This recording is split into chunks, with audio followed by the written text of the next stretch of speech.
falerava tsika rehetra rehetraratratry ty alahady fahaenina ambin'ny folo anatin'ny trinité ity ary alahady farany amin'ny volana septambra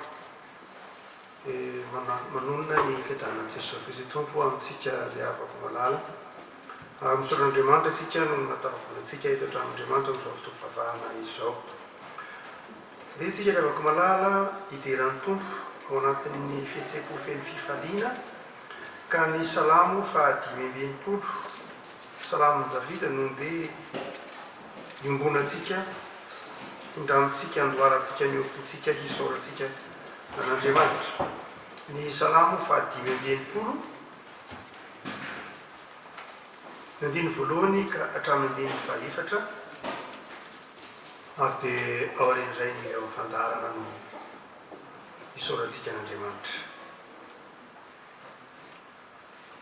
Salamo fahadimy ambinipolo andiny voalohany ka hatramin'ny fahaefatra. Ampitompona amin'ireo mandrakariva ny fahasoavana sy ny fiadanana avy amin'Andriamanitra antsika sy Jesosy Kristy tompo mpamonjy antsika. Aoka hitsaka antsika riavako malala hidera ny tompontsika. Ho anao ny fananginana sy ny fiderana Andriamanitra ny Siono ary aminao no rehefaona ny voady ripeny vavako ianao no atony nofo rehetra ny zava-mahameloka dia mihoatra noho izay zakako nefa ianao no mamela ny fahadisoanay sambatra izay fidinao ka hampanatoninao hitoetra ao ankianjanao teo avoky ny zava-tsolotra aminao zahay dia ny zava-masonao ny tempolinao. Amen.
Tompoandriamanitra io misaotranao zahay fa felina tra-pamonjena eto an-tranonao nomenao tombonandro nomenao tombon-tso sy tombon-jo manokana ka afaka manome voninahitra anao ary miombona amin'izao fanompona masina izao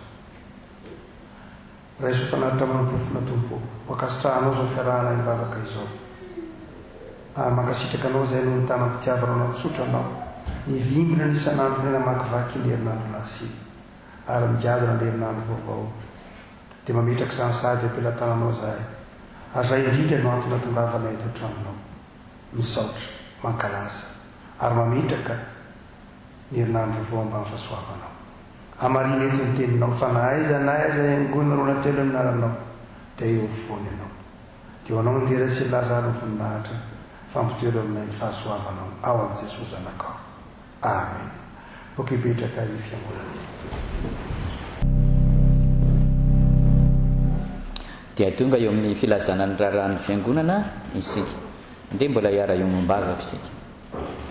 Dia velom-pisorona anao mandrakarivo izay ry Tompoandriamanitra eo fonoho ny fitantananao anay, ny fivimbinanao anay dia tonga eto amin'izao tempolinao masina izao izahay hidera sy hankalaza ny anaranao. Dia nomenao asa koa izay ho tanterahana eto anivon'izao fiangonana izao. Dia inonay Tompo fa azo anjara asa fampona amin'izany izahay fa hoentinay midera sy mankalaza ny anaranao. Dia misaotra indrindra Tompo. Amen. Toy izao ny raharaha voaray eto ampelantanana. Ireto dia fiantsoana fivoriana avy amin'ny fiandraiketana ny asa sosialy.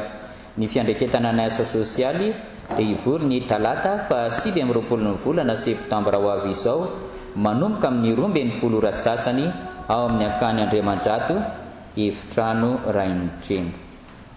Ny fiandraiketana ny fananana ihany koa dia ivory ny sabotsy fa 3 ny volana oktobra ho avy izao manomboka amin'ny 9 ora maraina ao amin'ny ankany Andriamanjato efitrano Rainitrena ihany. Ary ho an'ny fiandraiketana ny fandraharana dia ivory ny asabotsy fa 3 ny volana oktobra ho avy izao amin'ny 9 ora ao amin'ny ankany Andriamanjato sangy ao amin'ny Dahala Andriamahery. Reto ny an'ny sampana avy amin'ny sampana FRK. Ny sampana FRK dia ivory ny alahady fa 17 ny volana septambra ho avy izao manomboka amin'ny 12 ratoandro ao amin'ny ankany Andriamanjato Risara Dahala Raveljon. Ary ho an'ny sampana sekolahady dia manao izao fampilazana izao fa foana ny fanadinana sekolahady amin'ny fanadinana iombonana ny taom-pianarana 7 ny 20 amaranana ny raharahan'ny fiangonana dia arakim-pisaorana avy amin'ny mpanompon'Andriamanitra ray 350 sy 102 hetsy izay ho atolotra ho an'ny mpitandrina sy ny fiangonana. Dia toy izay ny raharaha voaray eto ampelantanana ho an'Andriamanitra ireny ny voninahitra. Dia mafisina zavatra malala fa ny fetin'ny taranaka dia ny herinandro voalohany amin'ny volana desambra izay hiomanantsika arak'izany sady fotoana raha teo izy io hitokanan'ny fiangonana ny tsangabaton'ny fahadiam-polo amby 100 taona no fotoanany herinandro ny taranaka dia samy miomana arak'izany isika mianakavy havana na ho anareo zanaparitra ny fandaminana tsy miova tahaka ny isa-taona ihany dia na miomana anareo zanaparitra na ny faritra na noalana koa zanaparitra sy isika mianakavy izay mety hotandrify zandry havana. Ny fitandremana-pahasalamana moa dia ao anatin'izany ihany ny tompony mahafantatra izay mbola mety ho fisotran'ny fahasalamana am-bahoaka fa dia apetrakintsika eo ambany fitahiny ny fikarakarana rehetra. Efa napetrakintsika eo izay ny tady dia raha sitrapon'Andriamanitra dia io herinandro voalohany amin'ny volana desambra io izany no fotoana riavako. Dia mampahirantsika ao anatin'izany fiomanana izany hoentsika mbavaka ny sinody lehibe ny Ertsekema izay mety atao amin'ny taona 120 raika amby 20 fa ny fivoriana ipetraketra foibe amin'ny volana novambra zao manapaka azy metinareo ambava araka ny afatra riavako. Dia tsika no fanatitra ny 20 sy efajato ataontsika izany hira izany anaovantsika ny fanatitra voalohany sy faharoa riavako fanatitra ny tsakabato moany amin'ny farany any anankirehefa fandaminana mahazatra anao ninninona hitranga Jesoa izay hira nofony rado mitory vavolombelona fa na inona na inona nalovana dia ny finoana sy ny fitiavana an'Andriamanitra mitoetra traka.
hivavaksika tompo hoedreto izay fiangonana misotranao fa mahatsiaro ny fahasoavanao dia manavao ny fanolorantenanay amin'ny lalan'izao fanatitra izao ary raiso fanatitra manompofona kasitrahanao na ny tenanay na ny fanananay na izay mahazay anay atao feno fifaliana ny isan'andronay avy amin'izay menao anay no natolotra ho anao ankehitriny ary tonga anay ety an-tranonao raiso avokatra amin'ny asa izay ampanaovinao ny fiangonana ary izay menao anay koa ka ho tantaninay dia ho tantaninay araka ny sitraponao soranao manokana koa izay no rahavanay izay zara fifaliana tamin'ny fiangonana dia ny fahasoavanao Jesosy mbola nenika ny isan'andro sy ny fikasana tsara ny amin'izy ireo noho ianao Jesosy Kristy mpamonjy amen. Okipetraka ny avako.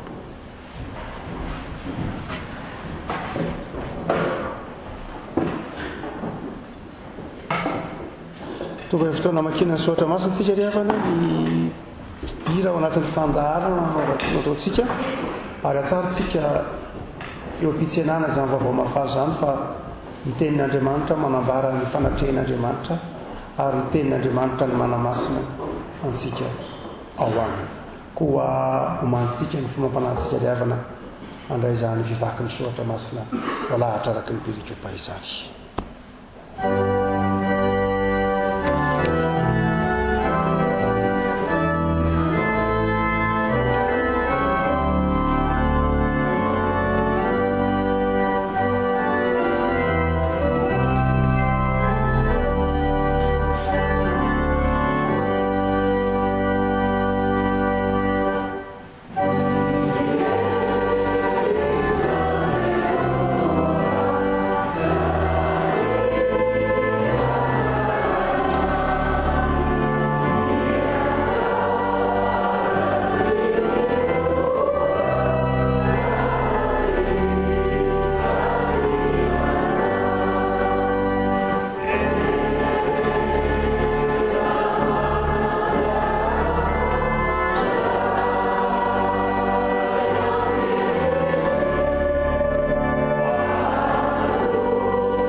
dia tonga eo amin'ny fotoana makina ny soratra masina tsika ry havana mivaky teny androany dia hitantsika eo amin'ny mpitoroteny toko 9 andimy 7 hatramin'ny 7:10 Timoty voalohany toko 1 andimy 5 hatramin'ny 1:11 filazantsara araka ny Marka toko 12 andimy 1 hatramin'ny 2:12 mialohan'ny mivaky teny dia araka hivavaka isika.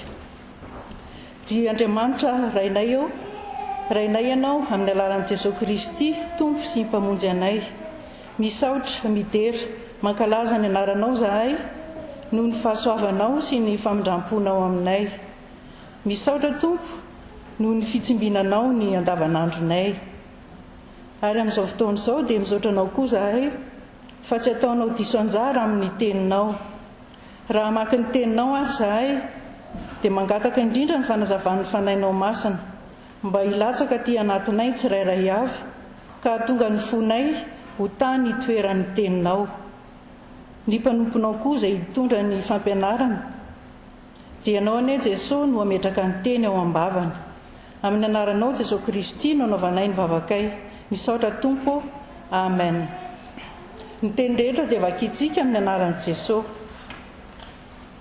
Izany rehetra izany dia efa hitako avokoa tamin'ny nampiasako ny foko nandinika ny asa rehetra atao aty ambanin'ny masoandro. Misy andro anapahan'ny olona ny namany ka ampidirany loza aminy, ary tamin'izany dia hitako ny ratsy fanahy nalevina ka tafiditra, fa izay nanao marina kosa dia lasa niala tamin'ny fitoeran'ny masina ka noadinoina tao an-tanàna. Zava-poana koa izany, saingy tsy tanterahina vetivety ny famaliana ny ratsy natao, dia izany no ikirizan'ny fon'ny zanak'olombelona amin'ny fanaovan-dratsy. Eny, fa na dia manao ratsy injato aza ny mpanota ka ela velona ihany, dia fantatro fa izy koa ho an'izay matahotra an'Andriamanitra dia izay matahotra eo anatrehany, fa tsy isoa ho an'ny ratsy fanahy, fa ho toy ny alika izy ka tsy aharitrela, satria tsy matahotra eo anatrehan'Andriamanitra.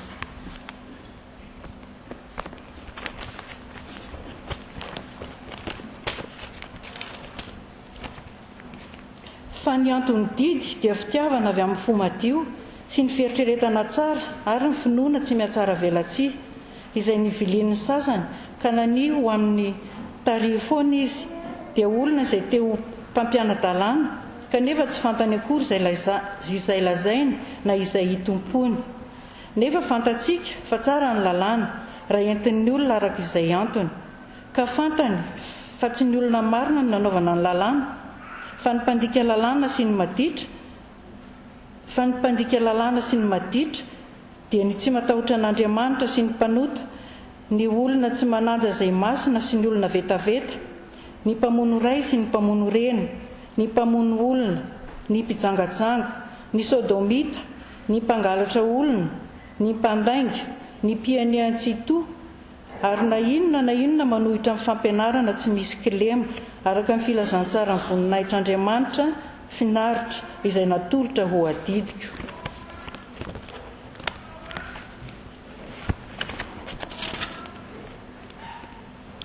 Ary niteny taminy izy ka nanao fanoharana hoe misy lehilahy anankiray nanao tanim-boalobo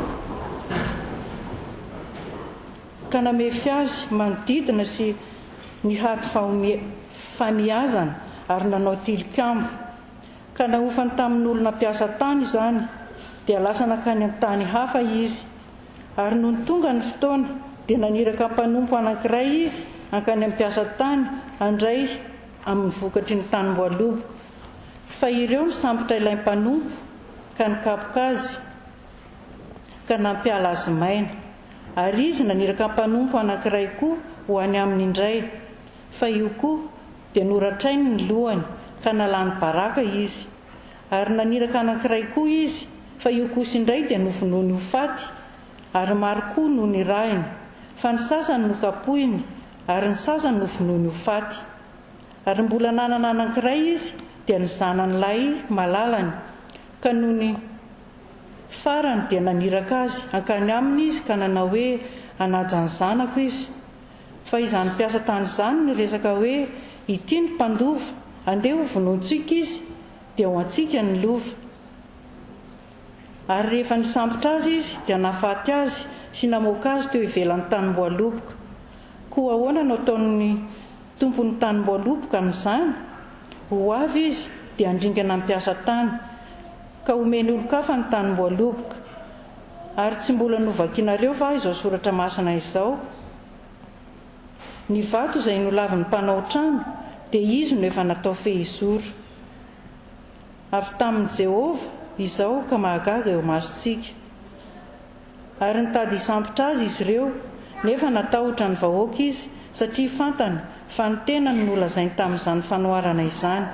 Dia nandao an'i Jesosy ny olona ka lasa. Ray masino, manamasinana amin'ny fahamarinana, miteninao ny fahamarinana. Amen.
afaka hipetraka ny fiangonana.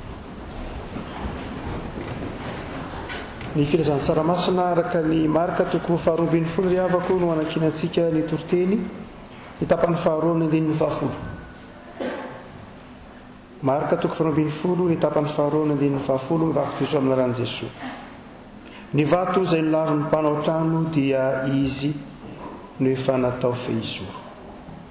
Ny vato izay nilavin'ny mpanao trano dia izy no efa natao fehizoro. Ilay tantara avako malala dia mamitina ny tantaran'ny fifandraisan'ny zanak'Israely sy ny tompo ity fanoharana ity. Rehefa avy nametra-panontaniana ny amin'i Jesosy ireo mpanorandalana sy fariseo ny amin'izay nanome azy ny fahefana, nanome an'i Jesosy ny fahefana zany ka nahafahana anao zao asa mahagaga izao, dia ity fanoharana ity no navalin'i Jesosy azy. Ilay fanoharana dia misy lehilahy anankiray izay nanana tanim-bolopoka, nisahirana farana tamin'ilay tanim-bolopoka izy, nasiany fefy no adiny tsara ny manodidina azy, ary dia nasiany famiazam-bolopoka tao anatiny, nasiany tilikambo, ary dia rehefa aveo napanofainy tamin'ny mpanofa. Rehefa napanofaina tamin'ny mpanofa ilay tanim-bolopoka dia naniraka mpanompo maro samihafa izy mba haka ny hofany tanim-bolopoka, kanjolovonoiny reto mpanofa na ny mpanompo izay nirahana tany na ny zanak'ilay mpanofa, ny zanak'ilay tompony tanim-bolopoka mba haka ny hofan'ilay toerana izay nomena ho karakarainy reto mpanofa ireto. Lay sary avako malala dia mifanandrify indrindra arak'izay teo boky ny Isaia-paminany any. Lay tanim-bolopoka eto na ny mpanofa ny tompony tanim-bolopoka dia hoarina amin'Andriamanitra. Andriamanitra izay nikarakara lay tanim-bolopoka, hoarina amin'ny zanak'Israely, izany na ny firenen'Israely ilay tanim-bolopoka. Andriamanitra nisahirana tamin'ilay tanim-bolopoka, ny zanak'Israely izany ny tanim-bolopoka, nasiany fefy, lay fefy dia tsy afa-tsy akory fa ny lalàna, ny sitrapon'Andriamanitra, ny Torà, ny soratra, in'ilay fefy mba tsy hatonga n'ilay tanim-bolopoka hidiran'ny ambodiana, hatonga ilay tanim-bolopoka hifangaro amina ahidratsy dia nasiana fefy. Ny karakara kosa lay mpanofa zany dia tsy afa fa ireo mpanoradalàna, ireo mpitondra, ireo fariseo izay voalaza amin'ny zoatra masina. Ny hoe famiazam-bolopoka na lay tilikambo dia tsy afa-tsy akory fa sarin'ny tempoly na sarin'ny sorona natao tao ao anatin'ny fivavahana jiosy. Hany ka takatry ny mpiainon'i Jesosy tsara ny dikan'ity hoe fanoharana momba ny tanim-bolopoka ity. Ary lay zanaka dia tsy afa fa i Jesosy zany. Dia hoy Jesosy rehefa namarana izany fanoharana izany manao hoe ny vato izay lavin'ny mpanao trano dia izy no efa natao fehizoro. Iza lay vato ny lavin'ny mpanao trano ary inona ny dikan'ilay vato ny lavin'ny mpanao trano. Eto zany amin'ilay fanoharana dia Jesosy lay vato ny lavin'ny mpanao trano. Hoe ny lavina dia narina, izany hoe misy mpaibato zany ao dia misy mpanao trano, dia misy vato izay tsy tian'ilay mpanao trano ary dia raisina kosa iny rehefa aveo ka hanaovana trano vaovao. Ny dikany hoe vato fehizoro dia eo amin'iny manomboka ny asa. Ny vato fehizoro no mahitsy zany mamamena antsoina hoe azoro na mamame zoro mahitsy tsara, dia miainga avy amin'iny no hakana ny itsiny rano rehetra izay mavato fehizoro azy. Ireo no manomboka ny asa, ary dia misy vato zany efa narina, kay vato tsara ilay narina, vato tsara ilay narina, ary io ndray no lasa nanomboana ny fehizoro tamina trano anankiray taty aoriana. Misy aty amin'ny taona 70 aty dia misy siansa vaovao mana ataontsika hoe sampapahalalana vaovao no antsoina hoe rudologie. Antsoina hoe rudologie ao anatin'ny finarana momba ny géographie na sociologie koa aza, dia siansa na sampapahalalana mandinika momba ny fako. Zany hoe nanomarina kokoa nanomboka tamin'ny taona 70 zany dia nanomboka nieritreritra ny olona ny amin'ny fifantenana ny hoe zao no azo oriana na zao no tsy azo oriana na izao no mbola azo ampiasana amin'ny zavatra efa harin'ny olona io. Dia mampieritreritra nlay amin'ilay fomba fiteny mahazatra antsika, misy fomba fiteny mahazatra ny vazaha moa ny hoe lazao any namanao dia ambarako anao ny toetranao. fa ireo ataontsika hoe ry idôlogue na reo mpifantina fako zany ka mbola maka an'izay azo raisina hoe ahoana ny fomba anamboarana azy indray dia milaza manao hoe lazao any aseho ihany fako izay arianao dia ambarako anao hoe izy ianao, zany hoe azo fantarina ao anatin'ny fako izay nariny ny olona. Ary entina avako malala dia to manamarina zany fomba fijery zany mihitsy fa iza ny nariny jiosy Jesoa eto no nariny. Ary hoy ny filazan'ny marika azy manao hoe dia nariny any ivelan'ny tanàna mihitsy rehefa avy Jesoa narina tany ivelan'ny tanàna Jerosalema, nombona tamin'ny azy fijaliana tany ivelan'ny Jerosalema sanatria noarina toy ny fako. Ary dia io zay Jesoa fa tonga vato fehizoro indray.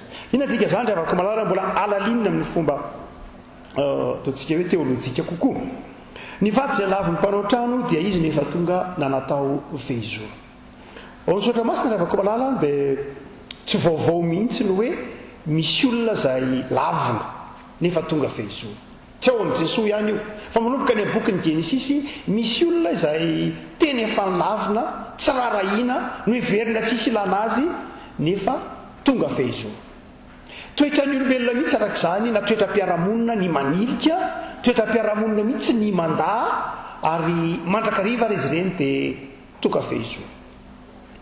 Ilatsika mitantaran'i Kaina sy Abela ohatra. Kaina dia mpamboly, i Abela kosa dia mpiompy. Kaina ny zokiny, Abela ny zandriny. Ary dia novonoiny Kaina i Abela, nariny zany novonoiny. Ary rehefa novonoiny nefa dia tonga fehizoro i Abela. Aiza i Abela ny tonga fehizoro? Samy miteraka i Kaina sy Abela, samy nanjanaka Kaina sy Abela. Fa ny zanak Kaina dia saika namenatra na ny fiafarany azy, olona nany sy niara tamin'Andriamanitra. Fa ny taranaka Abela kosa Iseta, izay nahatonga andro Noa dia taranaka Abela fa tsy taranaka Kaina. Taranaka Kaina kosa ringana tao anatin'ny zafitrano. Afaka malala any amin'ny tantaranaka Kaina sy Abela dia efa amarin'ny soatra masina fa indraindray izay arin'ny olona na izay arin'ny fiarahamonina dia ataon'Andriamanitra tonga fehizoro. Tsy teo amin'ny Kaina sy Abela ihany io, dia tsika andigana kely eo amin'ny tantaran'ny Josefa ohatra. Tantaran'ny Josefa, tantaran'ny Mosesy sy ny hafa rehetra. Fa hotsika manao hoe inona moa no nahatonga ny Kaina sy Abela na nahatonga ny Kaina nanilika ny Abela, dia tsotra be raha mamaky tsara ny tantaran'ny fialonana. Betsaka ny arako malala ny mpanompon'Andriamanitra na ny olona ahiliky ny hafa noho ny fialonana fotsiny izao, tahaka nahazo ny Abela. Ny elonan'ny Kaina Abela satria ny fanatitra noentin'ny Abela dia fanatitra nakasitrahan'Andriamanitra. Satria ny fiainan'ny Abela fiainana izay nakasitrahan'Andriamanitra, fa i Kaina kosa dia tsy nakasitrahan'Andriamanitra. Ary dia betsaka ny olona izay hotsika manao hoe ahiliky ny sasany na ahiliky ny fiarahamonina dia noho izay ataontsika hoe fialonana no ny lafiny zavatra maro samihafa izay fotsiny ihany. Fampahaizantsika rehefa malaza fa mety hiaran'izany ny mpanompon'Andriamanitra, mety hiaran'izany ny kristianina noho ny fialonana fotsiny izao dia ahilika tahaka an'izay nahazo any Abela amin'ny tantaran'ny Kaina sy Abela eto. Tsika manao hoe tsy izay ihany fa tantaran'ny Mosesy. Mosesy dia tany Egypta fa nahilika rehefa avy eo, nahilika nandroana, nenjehina ary dia tany an'Efitra izy. Ary tonga fehizoro izy satria rehefa avy eo nataon'Andriamanitra ho mpitarika ireny zanak'Israely nivoaka ny Egypta. Inona tonga ny Mosesy ho nahilika? Izy nijorony amin'ny fahamarinana, izy nijorony amin'ny fahamarinana, izy nijorony amin'ny iraka nampanaovan'Andriamanitra azy dia nydroahan'ny Egyptiana izy nitandro ny aininy ny rahalahiny, izy niaro ny aininy rahalahiny tamin'ny etraketraky ny Egyptiana dia nahilika izy. Tsy zaka ny fiarahamonina rehefa malala ndraindray ny kristianina fa mety ho ahilika mihitsy noho ny toetrany. Izy tsy mahazaka zavatra tsy mety, izy mijoro amin'izao ny tokony ho izy mijoro amin'izao ny mety, izao ny tokony izolana dia ahiliky ny fiarahamonina izy.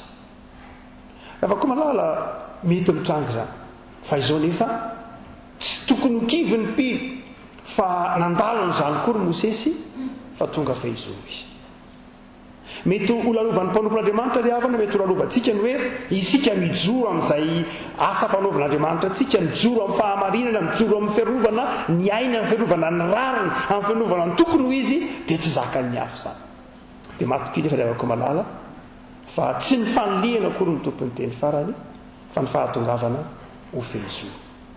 Tsy Mosesy ihany rehefa malala fa tantaran'i Josefa koa aza. Josefa izay fantatsika fa mpaninofy dia nahilitra ireo rahalahy niary-nariny nanidiny tany amin'ny lasany hafa firenena, nahilika mihitsy narina nefa dia tonga fehizoro Josefa satria nanomboka teo amin'ny Josefa indray ny tantarany zanak'Israely ny orona. Josefa tonga olona ambony ary niateherany firenena manontolo, niteherany Egyptiana, niteherany taranaki Abrahama manontolo mihitsy aza i Josefa tonga fehizoro. Fa inona tonga ny Josefa nahelika izy ireo noho ny toetrany, mpaninofy izy, noho ny fanomezam-pahasoavany, mpaninofy izy. Misy afaka malala isika aheliky ny fiarahamonina koa azy, aheliky ny hafa noho ny toetrantsika, noho ny fanomezam-pahasoavana ananantsika zay tsy ananan'ny hafa dia aheliky ny olona isika, noho ny fanomezam-pahasoavana zay tombony ho anao, noho ny fanomezam-pahasoavana zay tsy ananan'ny hafa dia ahiliny ianao. Tsy takan'ilay fanomezam-pahasoavana, tsy takan'ilay toetra, tsy takany dikany zavatra ataontsika dia ahiliny isika tahaka ny Josefa. Nefa rehefa koa malala tonga fehizoro. Betsaka amin'ny soratra masina nahy Davida koa za rehefa koa malala dia tena mbola tahaka izany, faralahan'i Jese izy nahelika ireo zokiny ary dia tonga fehizoro. Ao amin'ny soratra masina zany dia betsaka nahitana karazan'olona voahilika, naroana, na tsy tiana noho ny toetrany, noho ny fialonana, noho ny fanomezam-pahasoavana anana fa tsy ananan'ny hafa sy ny toezahatra maro samihafa dia voahilika izy, nefa dia izao mahagaga avy amin'izy ireny no anombohan'Andriamanitra zava-baovao tonga fehizoro. Kristiana zany rehefa malala mety mandalo zany ianao, mety mandalo zany isika, fa ny zava-dehibe dia izao ny fahatrokinao, ny fijoroanao ny zava-dehibe, fa hain'Andriamanitra ny mandrafitra anao ho tonga fehizoro. Ao amin'ny tantaran'ny ataontsika hoe zanak'Israely rehefa koa malala dia rehefa araka ny lova-tsofina dia rehefa niditra rehefa rava zany ny Jerosalema, rehefa rava Jerosalema dia nisy rangahy anankiray fariseo izy antsoina hoe Yohana ben Zakai. Dia Yohana ben Zakai dia nahita ny faharavan'i Jerosalema, nahita ny faharavan'i Jerosalema izy, ary rehefa nahita ny faharavan'i Jerosalema izy tazany zany miaramila romanina fa efa andrava. Dia hoy ny tantaran'ny lova-tsofina izay mipetraka mandrakity ny androany dia alohan'ny atokavan'ny tafiky ny romanina tena andravatra amin'ny fotony an'i Jerosalema dia nanao mody maty akaiky ny tanàna idirana an'i Jerosalema, nanao mody maty i Zakai ben Yohana ben Zakai, nanao mody maty teo akaiky vavadin'i Jerosalema. Dia tonga avany miaramila romanina dia nitsangana izy. Dia nanatona ilay jeneraly mpitaritafiky izy dia niteny hoe miarabanao andreo matoa amperora. Dia tezitra lay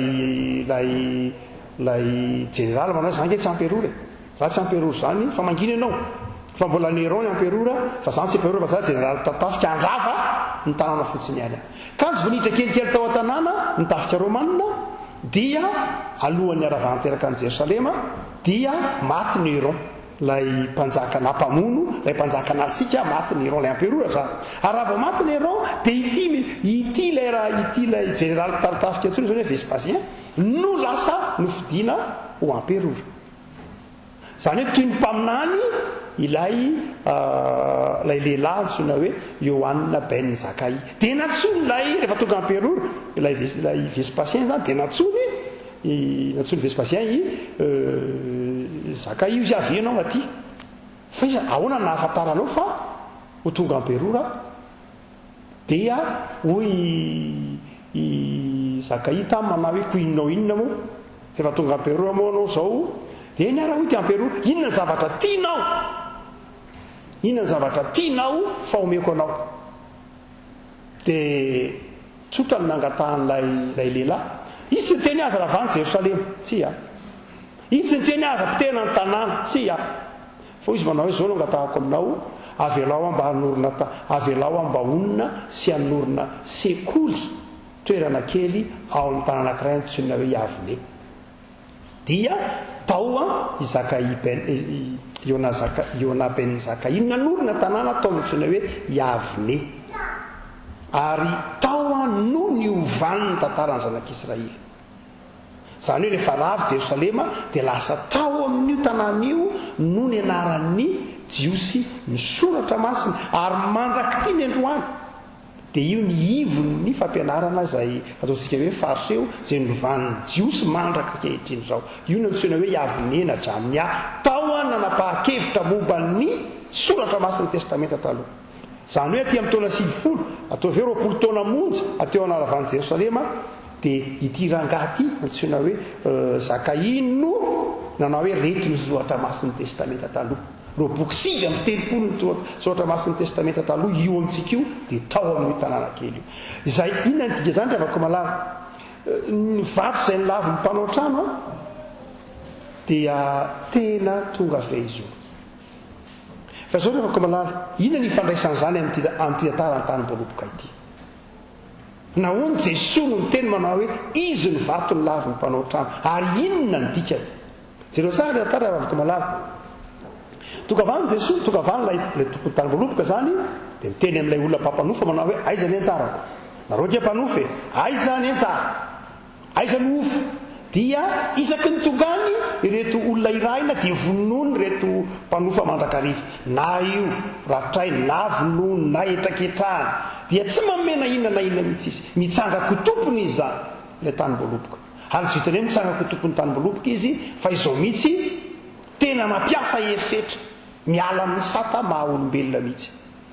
Tsy afa fa tantarany zanak'Israely io izay tahaka ny nanondrahan'Andriamanitra mpaminany eo amin'ny testamenta taloha kanefa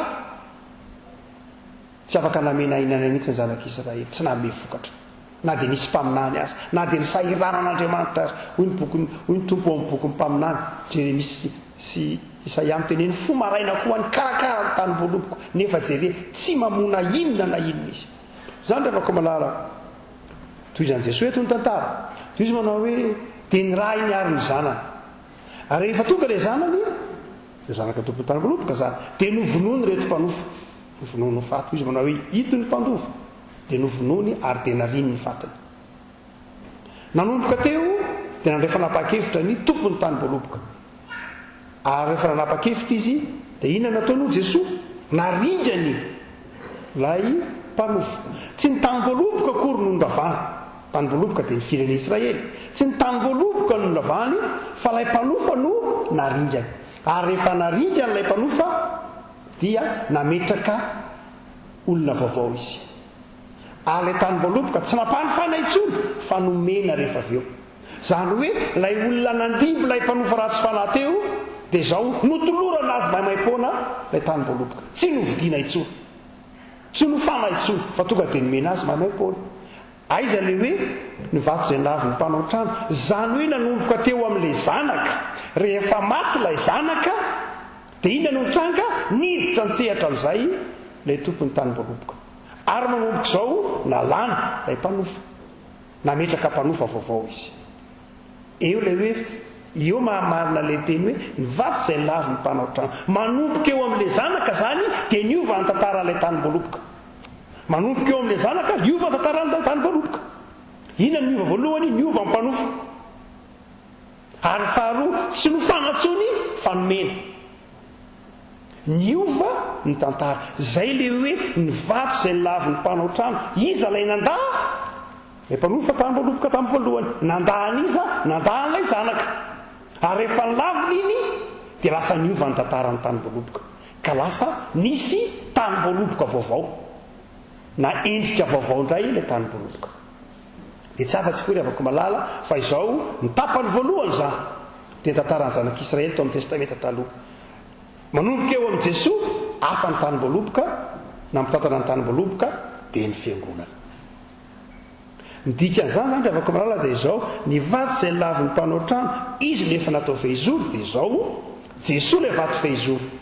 Ny laviny zanak'Israely Jesosy tsy nekeny ho zanak'Andriamanitra, ny laviny tsy nekeny ho Mesia, ny laviny tsy nekeny ho irak'Andriamanitra. Dia izao ny soron'Andriamanitra rava Jerosalema, rava ny tempoly, ary dia nametraka Israely vaovao Andriamanitra dia ny fiangonana. Ary io fiangonana io dia miorina eo amin'ny vaty fehizoro, dia tsy izy io fa Jesosy. Zay ny mahatonga ny titenin'i Jesosy ty manao hoe ny vaty izay lavy ny mpanao trano rehefa tonga fehizoro. Afaka malala afatra ampanao atsika. Inona afatra ampanao atsika ny afaka malala? Aza manilika, tsy tokony ho toetra ntsika rehefa malala amin'ny lafiny pratika, tsy tokony ho toetra ny mpanompon'Andriamanitra ny manilika ny hafa. Tsy tokony ho toetra ny mpanompon'Andriamanitra ny manilika ny hafa. Zao rehefa malala araka ny resahantsika teo dia izao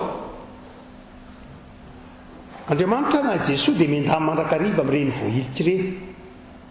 Ireny mandrakariva ny voamaika iandanian'i Jesosy. Hitantsika amin'ny tantara izay ahilika ao ny voamaika iandanian'ny tompo, izay ambaninao ny voamaika iandanian'ny tompo, izay tsy rarahinao ny voamaika rarahin'ny tompo, izay ambaninao no asandratry ny tompo.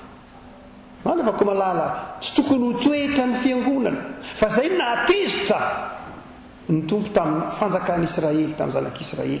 Izy nanilika, nanary ny soa men'Andriamanitra azy. Inona ny soa men'Andriamanitra azy? Men'Andriamanitra azy ny zavatra rehetra, ny zavatra ny sairanan'Andriamanitra, ny mpanompon'Andriamanitra, ny tenin'Andriamanitra, ny irak'Andriamanitra. Dia izao nariny zany, nariny ny tsara, ary ny hafa no nampiasa azy. Rehefa malala ho takatra ao fa tsy toetra ny mpanompon'Andriamanitra ny manilika ny hafa. Indrindra amin'izao vanim-potoana ny taonjato iainantsika izao dia mbola betsaka ny olona mitondra fangiry firiana. Fa raha ohatra kosa ka ao anatin'izany indray ianao, ao anatin'ilay ahiliky ny fiarahamonina, dia ao ka atoky fa miandany aminao Andriamanitra, miandany aminao Andriamanitra, ary ataon'Andriamanitra tonga fehizoro ianao. Fa tika manao hoe ny faharoa rehefa malala ny hevim-panahy dia izao ny olona izay tonga fehizoro na ny olona izay ahiliky ny hafa tahaka ny Jesosy dia izao anaovan'Andriamanitra takila vaovao mihitsy. Be dia be rehefa malala ny eo amin'ny tantara, be dia be ny olona ahilika kanefa dia eo amin'ny ray no manomboka ny takila vaovao. Misy olona ahilika, misy olona tsy rarahina nefa eo amin'ny manomboka ny takila vaovao. Dia atao Nelson Mandela. Nelson Mandela angena ahilika nahilika 7 taona ny gadraina dia navela tany dia tany dia tany. Fa izao nanomboka teo aminy ny takila vaovao tantaran'ny fireneny afrikanina tatsy. Tsy izy ihany fa be dia be ny tahaka izany rehefa malala. Mety misy olona izay tena niboan'Andriamanitra takila vaovao mihitsy satria akasitrahan'Andriamanitra. Rehefa malala ny toe-panahinao aza dia izao, aza matahotra raha toa ka mandalo zavatsarotra ianao, aza kivy raha mandalo zavatsarotra ianao, fa ny vaty izay lavy ny mpanao trano hain'Andriamanitra atao tonga fehizoro. Fa ny farany rehefa malala izay hoentina mampetritra anao dia ny fifandraisan'ny tany, fifandraisan'ny tanymboaloboka, fifandraisan'ny voaloboka amin'Andriamanitra sy ny filoha. Ny fanoharana nataon'i Jesosy rehefa malala dia izao fanoharana izay mampifamatotra ny tany sy ny voaloboka, Andriamanitra sy ny tany, ny olona sy ny tany. Mandrakariva rehefa malala ao amin'ny soratra masina dia ny zanak'Israely dia hoarina mandrakariva amin'ny sahan'Andriamanitra na tanymboaloboka io na saham-boaloboka io. Aty amin'ny testamenta vaovao hoe hoarina amin'ny zanak'ondrona tahaka izany. Fa mandrakariva ny fiangonana dia hoarina amin'ny sahan'Andriamanitra. Ary rehefa miteny hoe satsika na voaloboka io dia tany izay. Ary io rehefa malala adiny fiangonana mandrakariva ny fanaovana zava-dehibe ny antsoina hoe tanyraza. Itsika hoarina amin'ny voaloboka fa tsy tokony adonitsika fa isika dia maniry amin'ny tany. ary ndraindray ny kristiana rehavako malala amin'ny finoana dia ndraindray mampanadino ny tany zay hitomboana izy everitsika fa ny tanindrazana tsy zava-dehibe aitsika tsenjeriny hoe za dia tokony ho tia an'andriamanitra za dia tokony ho tia ny namako za dia tokony ho tia na dia ny fahavariko ary fa nandray adinitsika ny mity ny tany izay omen'andriamanitra atsika ny mity ilay tany izay hitomboana ilay voaloboka ndraindray adinitsika izany ary tsy tokony adoantsika rehavako malala fa raha mikapoka andriamanitra mikapoka ny fiainan'i Israely izy dia ny tany ny maniry-tsilo ny tany ny lasa ngazana ny tany ny lasa tsy mahavokatra ary rehefa mitahy andriamanitra dia ny tany ny lasa mahavokatra ny tany ny lasa mamelona otrika manao hoe tsy tokony ho adonitsika ry avako malala ny fanaovana zava-dehibe ny tanindrazana ndray ny kristiana manadino ny tanindrazana manadino ny mivavaka ho an'ny tanindrazana manadino ny mikolo ny tanindrazana tsy miraharaha tanindrazana ny hoe fitiava-tanindrazana ry avako malala dia tsy voatery hifanohatra mihitsy amin'ny fitiavana an'andriamanitra tokony ho sarotiny amin'ny tanindrazana ny kristiana tokony ho sarotiny amin'ny tany honenan'io izy raha toka jerena ngery avako hoe dia izao ohatra ny amin'ny boky ny Genesis dia eo ny boky ny Genesis manao hoe tany no nanaovan'andriamanitra ny olona dia hiverina amin'ny tany izy ny dikany teny hoe Adama dia tany zany hoe tany io zany marina fa sary ny tiany Genesis ohatsainao dia hoe avy amin'io tany io ngeny nanaovana anao e raha ianao zany malagasy raha raisina rabaky teny dia tany aveto Madagasikara zany nanaovan'andriamanitra anao raha raisina rabaky teny fa tsy hoe ianao malagasy dia tany avy any Comore nanaovana anao raha izay rabaky teny raha raisina rabaky teny dia izay marina fa hoe nateraka ianao dia fa zao raha tena malagasy ianao ka ao anatinao dia zao hoe ny tian'andriamanitra tenenina zany dia zao ka niainga avy amin'ny tany ianao dia io tany eto Madagasikara io namola volananao ho tonga malagasy lazana azy lazana azy fa tsy hoe tany avy any Sénégal na tany avy any Cameroun nanaovana anao fa tany avy eto Madagasikara tsy tokony adona zany rehefa malala ny mahazava-dehibe ny tany eto dia hoanoaran'ny tompony hoe mandrakariva dia izay fifamatoran'ny fiangonana fifamatoran'ny voaloboka sy ny saham-boaloboka amin'ny tany izay dia apetrehitra tsika rehefa malala mantsy fa mandahazava-tsarotra ny tany antsika miresaka izao ny tany izay nomen'andriamanitra hivahiny itsika na ny firenentsika na izao tontolo izao dia mandalo zava-tsarotra raha efisaratsaina hoe raha misy fianakaviana ianao zao fianakaviana dia ny karama ianao dia ny karamanao atao ve raha hivolana zany ianao miasa dia ny karamanao any any antsasaky ny volana dia efa lany zany hoe tsy mitapabolana ambony zany dia mitosy ianao tokatrano manahoana ny farany zany tokatrano zany raha misy tokatrano anankiray ka mikarama izy dia ny antsasaky ny karamany tapabolana dia ny karamany dia tapabolana dia lany fa ny volana manaraka dia mivelona mitosy izy nefa zay amintsika miresaka izao ny tany tsika miresaka izao zay efa mitosy zany hoe mihinana ny hoavy izy ny dikany hoe mitosa dia mihinana ny hoavy raha ny tokony izy dia ny ankehitriny no hoaninao na ny lasa ny olona mahay mitantana dia ny lasa no hoaniny na ny ankehitriny farafaratsiny fa ny olona mitosa dia zavatra mbola hoavy no hoaniny dia ny tany nefa zany amintsika miresaka izao zany hoe ny tany dia efa mitosa ka ny sakafo tokony hoanina mandritry ny taona hoan'ny tany dia efa lanitsika eto ambonin'ny tany amin'ny volana jolay dia efa tapotra ny tokony hoanitsika dika zany ny volana aogosta makateorina dia efa mitosa ny olombelona efa mitosa ny tany dia anahoana ny taranaka any aorina rehavako malala izay no mahatonga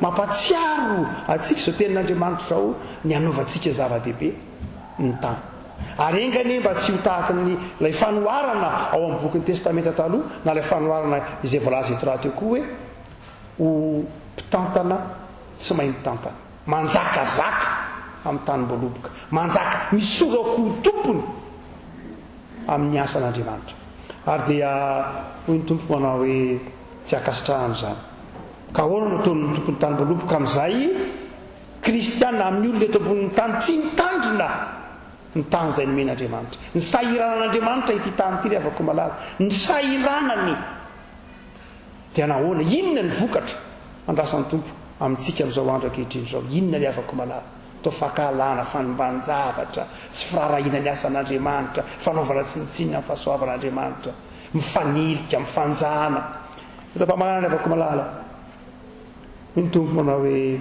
nivato zay lavy ny mpanao trano dia izy nefa natao fehizoro ny avako malala ho tsapanao mahazava-dehibe ny fehizoro efa natao fehizoro ianao aza variana amin'ny fandavana anao aza mandany andro amin'izay hoe iza ny nandaa iza ny nanilika zany ny zava-dehibe ny avako malala fa niantso ny fehizoro enao ny fehizoro aza mamaly fatiny amin'izay nanilika anao akory ary josefa tsy nanao an'izany mosesy tsy nanao an'izany Iabela tsy nanao an'izany Davida tsy nanao an'izany ka ninony ianao nandany andronao hikaroka izay nanary anao na Jesosy koa tsy nanao an'izany Jesosy mbola niteny manao hoe raha io mamelany heriny fa tsy fantan'izay atony noho izany ravako malala ny fehizoro tahaka anao dia tsy latsaka ao anatin'ny valifaty na latsaka ao anatin'ny fahakalana raha tianao no fehizoro dia zao mamoaza vony fitiavana ny fehizoro ny avako malala dia tsy voafatotry ny fahakalana sy ny faniliana izy satria eo aminy manomboka ny zavatra vaovao eo aminy manomboka ny takila vaovao eo aminy manomboka ny asan'Andriamanitra vaovao dia reto ny toe-panatoky ny anananao raha fehizoro ianao voalohany ny avako malala dia ny fanekena iankina ny hafa ny fehizoro dia zao ry avako malala eo aminy ny maridalana eo aminy miankina eo aminy manomboka ny zavatra rehetra ianao ny ankinana tsy fehizoro ny olona tsy mety ankinana ry avako malala faharoa dia zao ry avako malala ny fehizoro tahaka an' Jesosy dia izao eo aminy koa ny manomboka ny mety ho fangiry firiana azy satria dia feno mandalo zava-tsarotra maro isan-karazana ny fehizoro dia sady ankinana no manaiky hitondra ny zavatra sarotra azy ary ny fahatelo ny fehizoro dia alaitahaka izy ny repère izy no alaitahaka manomboka eo aminy natsoina hoe mahitsy manomboka eo aminy natao hoe marindrano no zany dia ny fehizoro dia maridalana egaravako malala na ho lavin'ny hafa azy ianao dia azakivy fa ataon'ny tompo fehizoro tahaka amin'ireo mpanompon'Andriamanitra maro samihafa ivavatsika tompo Andriamanitra io eto anivon'izao tontolo izao zay ny fanilitra sy mifanjana amin'ny fakahalana misy anay andrandray zahay dia matsiaro ho lavy ny mpanao trano ho lavy ny fiarahamonina voahilika any amin'ny toerana maro samihafa izay misy anay aza misaotra tompo fa ianao efa manao anay ho fehizoro dia ianao Jesosy zay ty anatinay ka mahatonga anay olona azo anterana ompino maridala ary ompino miaritra ka mitarika ny hafa amin'ny fahitsiny atao fehizoro zay tompo azavelanao variana amin'izay mety ho karazam-paniliana lalovanay fa atao fehizoro zahay dia feo ary raiso ho fiasanao am-pelantananao ary eo aminay indray manomboka ny takila vaovao ny fiarahamonina takila vaovao ny fianakaviana takila vaovao ny toeram-piasana takila vaovao ny fikasana tsara rehetra atao fehizoro zay tompo dia mivavaka izahay ho an'ny kristianina tsirairay manatrika eto raha koa fe mifahasoavanao fenohy ny fifalianao mivavaka izahay ho an'ny tanindrazanay izay ijoroany ny vavolombelona izay ezaka rehetra atao isa-tokantrano isam-batan'olona anivon'ny fiarahamonina dia ampahirezy tompo ny mpitondra anay ny isan'ambaratonga ny mpanabe ny mpitaisa ny mpitsabo mivavaka izay tompo ho an'ny fiangonanao atao fehizoro eto amin'ny tanindrazanay ho maridalana atao fehizoro hitondra aina sy takila vaovao amin'ny fampanosorana ny fitoriana filazantsara sy ny fahasanana fiainam-bahoaka mivavaka izay tompo tahio ny fiangonanao azavelanao ahatsiaro ny hamafy ny faniliana mety ho setraina fa ataovy mahatsiaro ny hamamy antsonao mahafehizoro azy dia tononona tompo aminay ny fiadananao Jesosy ary mbonanay rehefa afaka nampianaranao ny manao hoe ray mesainy an-danitra mba masiny any nenanao ho tonga ny fanjakanao atao any sitraponao ety an-tany tahaka ny an-danitra omeo anay ny amina sahaza ho anay ary mamelany iraka tahaka namelana isemerika taminay ary aza mitondranay afakapanao amanafahany amratsy amanfanjakana sy amen.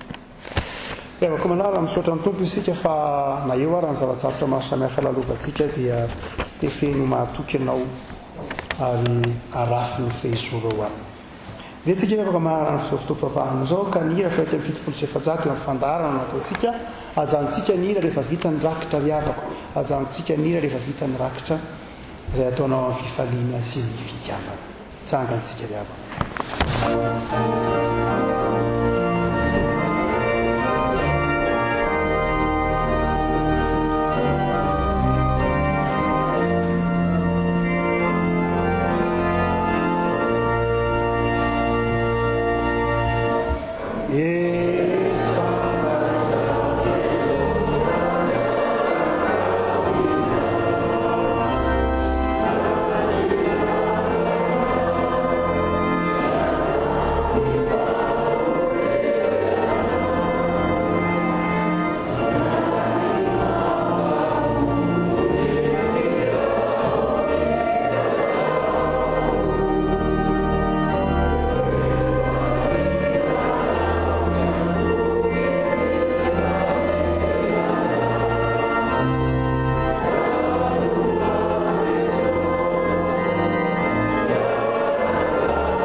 Andriamantsika rehefa malala fa afaka mamahana zao fotoana zao feny fifaliana hatreto dia mbola miditra intely ihany ny fotoam-pavahana amin'ny enina amin'ny valo ary amin'ny folo hatrandriavako satria tsy atonona antsika ny roanjato raha ataontsika indroa ihany dia voafetra efajato tsika nefa tsy fanaontsika ny andika lalàna ka dia miezaka mandamina ny fotoanao tsika mianakavy na ny amin'ny enina na ny amin'ny valo na ny amin'ny folo. Mino raha afaka malala ny fitantanan'ny tompo fa tiany ianao azo tsotran'izao raiso amin'ny finoana fatanteraha alohanao. Ilay Jesosy Kristy tompontsika ilay mpiandrindry lehibe izay mitondra andran'ny fanekena mandrakizay eny hanao anao vato fehizo ka izay rehetra hitondrany ianao dia hampandresy ianao izy. Koa ny fahasoavan'i Jesosy Kristy tompo, ny fitiavan'Andriamanitra ray, ny firaisana amin'ny fanahy masina ho aminao. Mandehana ny fifaliana. Ho an'Andriamanitra irery ny voninahitra amin'ny anaran'ny Ray sy ny Zanaka ary ny fanahy masina. Amen.